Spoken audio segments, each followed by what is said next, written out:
Well, Razorback fans, Bobby Petrino was called one of the greatest offensive minds in football. Just how great is he? Let's talk about it in today's Locked On Razorbacks podcast.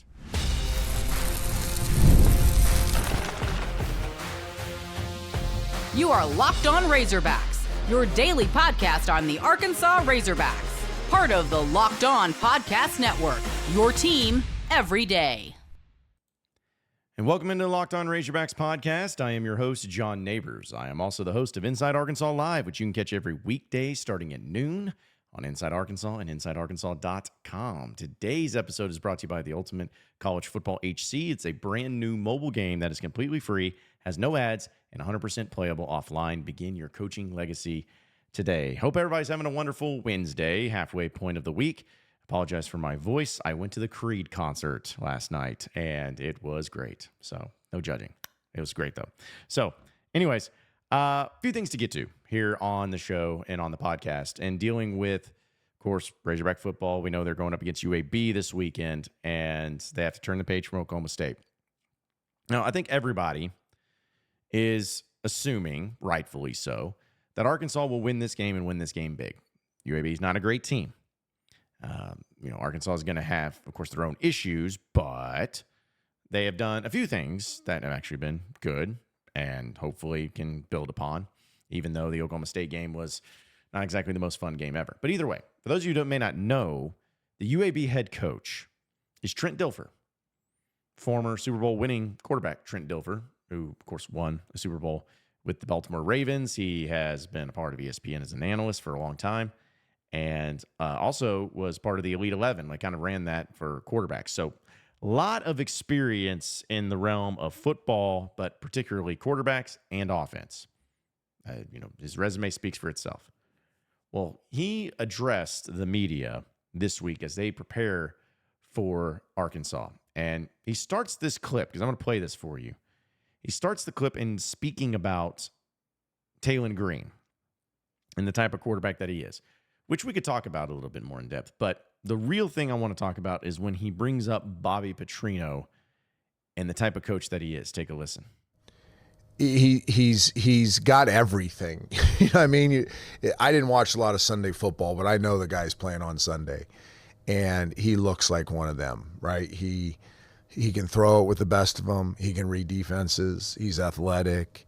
He's got physical confidence because of his skill set. He's poised, he's got everything. So, tremendous challenge. I mean, we're going to play an SEC team that's loaded with one of the greatest offensive minds that's ever coached football at any level, with a very talented quarterback. So, you put all that together and the challenge is immense, and the quarterback makes it that much more immense. So when I heard this, I'm going to be honest, it was a pretty interesting comment to be made by Trent Dilfer. Again, we could spend time talking about the comments about Taylon Green, which I think was interesting within itself. But I actually want to speak a little bit more on dealing with the Bobby Petrino angle.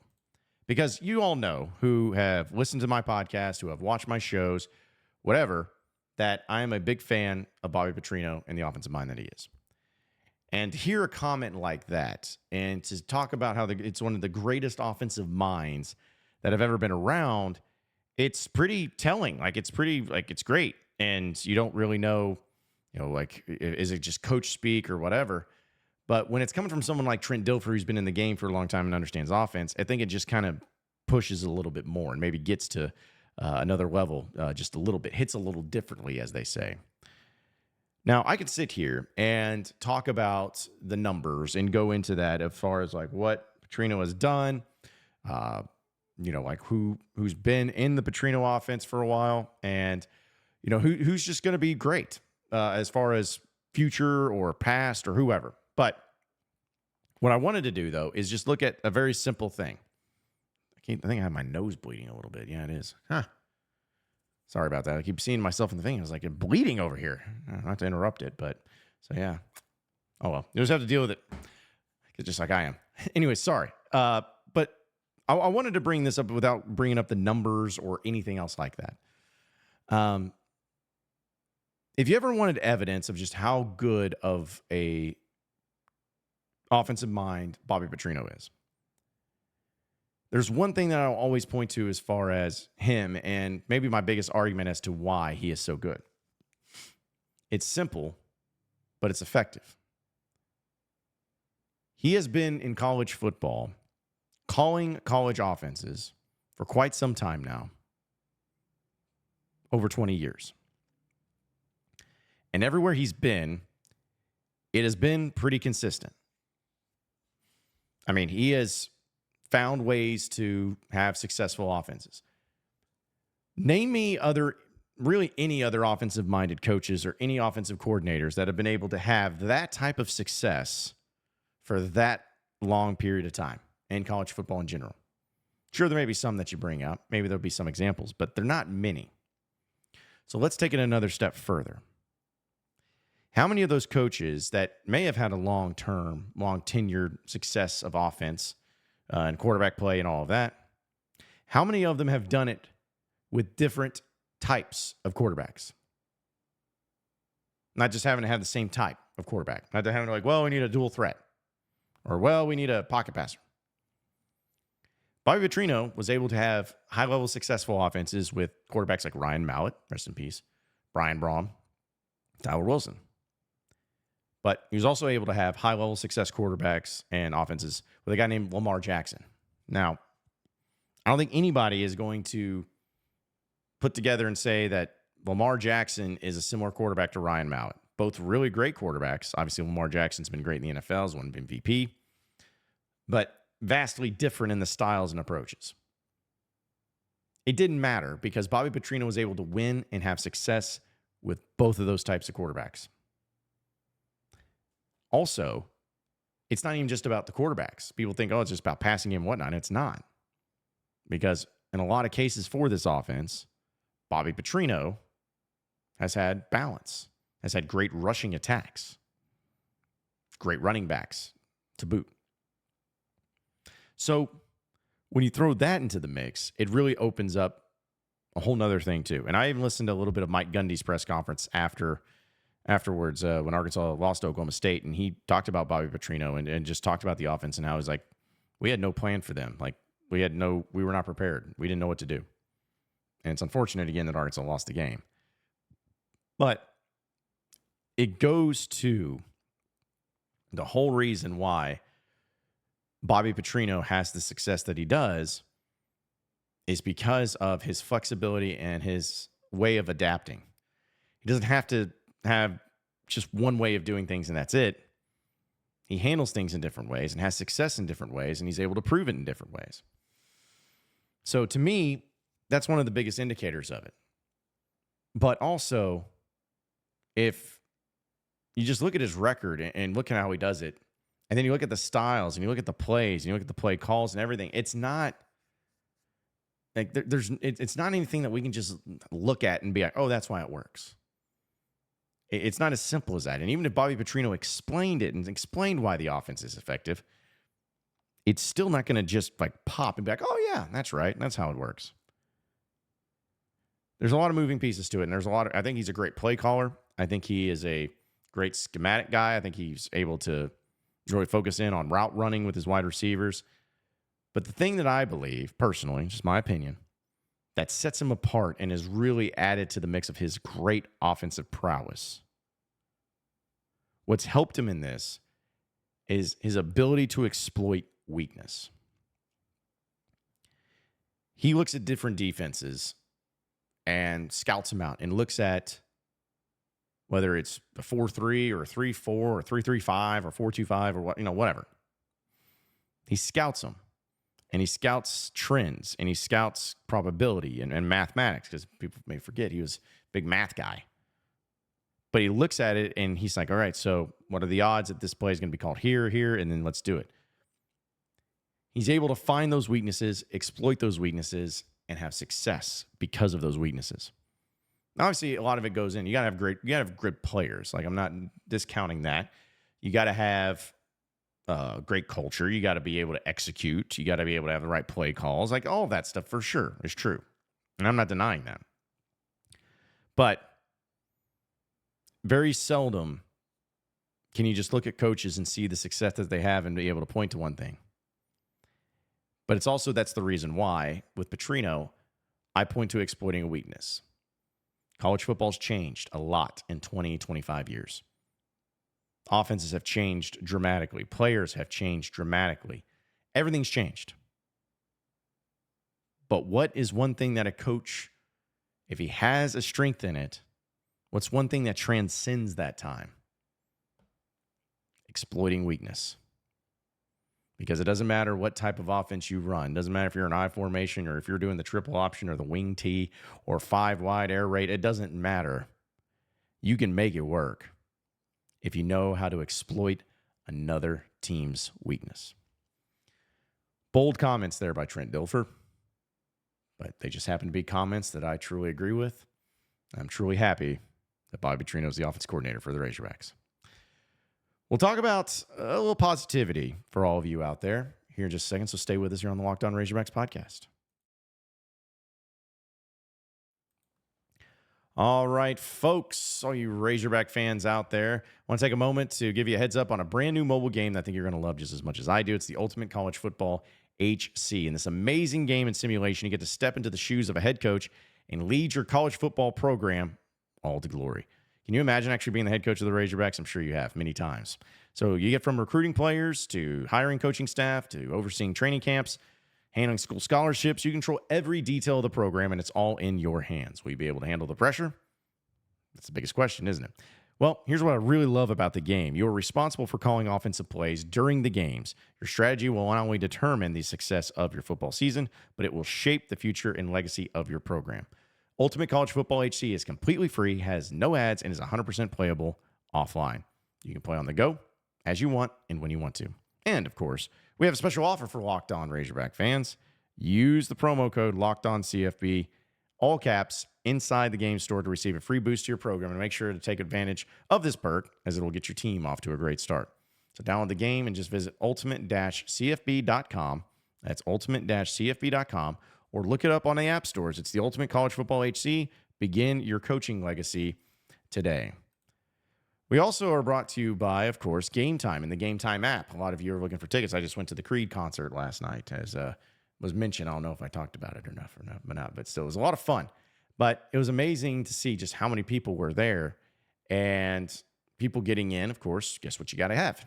Tickets. That's right. You got to have tickets. And the Gametime app is going to have you covered when it comes to buying tickets, not only for concerts, but for sporting events as well. Maybe some of you are out there trying to get to the Razorback game against UAB this weekend, and you're trying to figure out where's the best way to get tickets where you're not getting scammed and getting the best deal. Well, look no further than the Gametime app. It is an ability to help you out when it comes to the all-in pricing feature, to where you don't have to worry about seeing any hidden fees or anything like that anywhere else. They actually set you up to make sure that you see all the fees up front. You just got to toggle this feature there. That's going to help you. You get the seat views. You get the lowest price guarantee. And they also have Gametime ticket coverage, which your purchase is covered with the most flexible customer service policy in the entire ticketing industry. So take the guesswork out of buying tickets with Gametime. Download the Gametime app and create an account and use code LOCKEDONCOLLEGE for $20 off your first purchase. Terms apply. Again, create an account and redeem code LOCKEDONCOLLEGE for $20 off. Download Gametime today. What time is it? It's game time. All right, so moving on into the next segment of the Locked On Razorbacks podcast. I've actually met a few fans of the podcast, which I appreciate you at the concert that I went to, and I've been out and about. And it's amazing how some people still, as mad and as frustrated as everybody was on Saturday, it's amazing how some people have still kind of found reasons to be like, hey, we can do this. We can be positive and all that. And some people kind of didn't call me out, but made me feel a certain way. They're like, hey, you really went in on them. You're really upset with them, and you really, said a lot of things that was very strong. He's like, do you really think that it's over for Sam Pittman? Blah, blah, blah. And, I want to make this clear for people that may misconstrued or misrepresent or just feel a certain way about everything. But here's my thing, folks. Like, I don't think that the season's over. I don't think that the Sam Pittman era is over. I don't. You may. That's fine. but I don't. Was it bad on Saturday? Yes. Is it unacceptable? Yes. Could it be the beginning of something bad for Arkansas? Yes, 100%. But given that you have 10 games left, and given the fact that, you see the games on the schedule, which we'll talk about in a second, that you feel good about competing in, there's no reason for you to feel like the season's over. There's nothing worse and more demoralizing as a fan to just feel like everything's over so early. I can't remember a time where everyone felt like the season was over, like at such an early point in time. I mean, for crying out loud, even the Chad Morris years, there's never a feeling where you're just like, oh, everything's over and done with after game 2, no matter who you played. Never felt that way. But they have to be able to improve upon this, and they have to be able to find out ways to win. Say what you want about Eric Musselman, but that was something that always stood out to me about him as a coach, is when he always talked about you can have all the talent in the world, but you have to learn how to win. You have to learn how to win. And luckily for Arkansas, there's time to learn how to win. Now, I don't know how to coach a team at the college football level, at any level. I don't know what magic fairy dust I could put on everything just to make them start winning. I don't know what they need to be told. I don't know what they need to be doing. I don't know any of those things, nor do I want to. It's above my pay grade. But what I do know is that they're right there. They're right there. And honestly, I hope, as weird as this is to say, I hope that at the end of this season, we look back upon the year and say, you know what? That was a really solid year. Man, it's just really frustrating that we lost that Oklahoma State game the way that we did.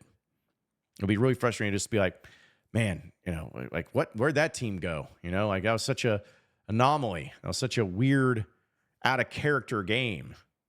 That's what I hope that we can talk about at the end of the year. But until it happens, I'm going to be stuck in the same way just like you are. But I'm giving them the chance to prove me wrong. And that's the difference. I think that's something that fans need to remember. You can be mad. You can be frustrated. You can say that everything's bad. You can say that everything's done. You can say that you're pissed off and you don't ever want to see this team again. You want to fire everybody. That's your prerogative. But to me, it's all like, if you feel that way, give them a chance to prove you wrong. Because I would love nothing more to be proven wrong. I would love nothing more than to be looking back on my takes and my frustrations after the Oklahoma State game and be like, man, a lot of the things I said ended up being wrong. Like, I would love that. And so that's why I'm not having and telling everybody, and hopefully nobody does, like jump ship and just say, oh, the season's over. Give them a chance to prove you wrong. Still watch them. Still root for them. Still see how it plays out. But give this team a chance to prove you wrong. You do that, it'll at least be worth your while. Well, at least, hopefully. Mental health and all, it probably needs to be maybe tough at times, but just give them a chance. Who knows? Maybe they'll prove all of us wrong. We'll talk a little bit about the SEC and something I want to say about the football side of things here in just a second, so stay with us on the Locked On Razorbacks podcast. All right, folks, listen, we know that you've heard us talk all about FanDuel, America's #1 sports book. Well, we have something a little different for you because right now, through September 22nd, all FanDuel customers can bet $5 and get a 3-week free trial NFL Sunday ticket from YouTube as well as YouTube TV. Then, with all the YouTube TV base plan, you'll be able to watch every single regular season game every Sunday afternoon and they're out-of-market games. All you need to have is a Google account and a current form of payment, and you can cancel anytime. Just visit FanDuel.com to download America's #1 sportsbook. Look at the lines, what the Hogs are doing, all of that. Download it today. Get in on it. Get the betting. Get to winning some games.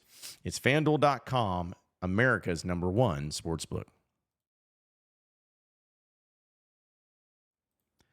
All right, so final segment here on the Locked On Razorbacks podcast. just I wanted to bring up the SEC in general because it is not like I can't figure it out, which I know it's 2 games into the season for most teams. And it's like, well, you don't have to have anything figured out by being 2 games in. But I just keep looking at the rest of the college football landscape. And I've always been somebody that's been very much like pro SEC. And people have been frustrated or like called me out on that because I was like, yeah, I chant SEC and everything, which I think people, I could spend another podcast talking about what I actually mean by that, what it actually means to chant it, but that's neither here nor there. My point is that I look at this conference and I see a lot of good teams. Obviously, Georgia to me is the best team. Texas is really good. But then those teams that are kind of sus, that you don't really know exactly how good they are. They look good. They got the Ole Misses. You got the Tennessees. I think both those teams are really good. Some people may say Missouri's good. I don't know if Missouri's good or if Missouri just has an easy schedule. One of the two. But, there's some teams that are in there that, people are looking at and, possibly seeing that maybe they could make a run in the playoff. But then I look at the rest of the conferences and I'm like, is the SEC better overall than what those other teams are and those other conferences are? Well, the short answer is yes, they are. But also, I just don't feel the same dominant feeling of the SEC that I once did. It doesn't feel like the SEC is just light years away from most of the conferences. Obviously, the Big Ten has made some strides, but the thing is that one of their biggest moneymakers and success stories of Jim Harbaugh in Michigan, well, Jim Harbaugh left, and Michigan is not good. Ohio State might be good, but even Ryan Day, it's like, you struggled against Michigan the past few years. How long are they going to put up with that if that continues to happen? That'd be an issue. The ACC is not good. The Big 12, it's just big. No pun intended. It's got a lot of teams in it, but is how good is the conference as a whole? I don't know, but it's something to where I know college football's changing, and I know we're seeing it in real time changing in so many different ways that it's almost like my confidence level in anything college football related has been kind of shot. Like, even specifically for Arkansas, I feel like, Arkansas is a good team, better than what we've seen, but I still believe they have issues, and I just don't think that they're as good as what people maybe try to make them out to be, I guess is my point. So I don't understand it. Like, I don't understand what the college football landscape is right now and how good it is, but I know that we're going to find out here soon. And I also go ahead and bet whatever money you need to. Georgia's winning the national championship. It's either going to be Georgia or Texas. Georgia and Texas play each other in the regular season. So I think Georgia wins that game, and I think Georgia wins the national championship. So if you're a betting person, get over to FanDuel and just bet on Georgia. They're going to win it all. I'm taking Georgia over the field even. I'm that confident, which I'm sure it'll go wrong, right? Right. Appreciate everybody listening in and watching in to the Locked On Razorbacks podcast. Be sure to like and subscribe to the podcast on iTunes or on Google Play. You can also get after me on Twitter at John Neighbors Show for any questions, comments, concerns that you may have. Keep it going from there. Same podcast time, same podcast channel tomorrow afternoon. Have a great day, everybody. See you then.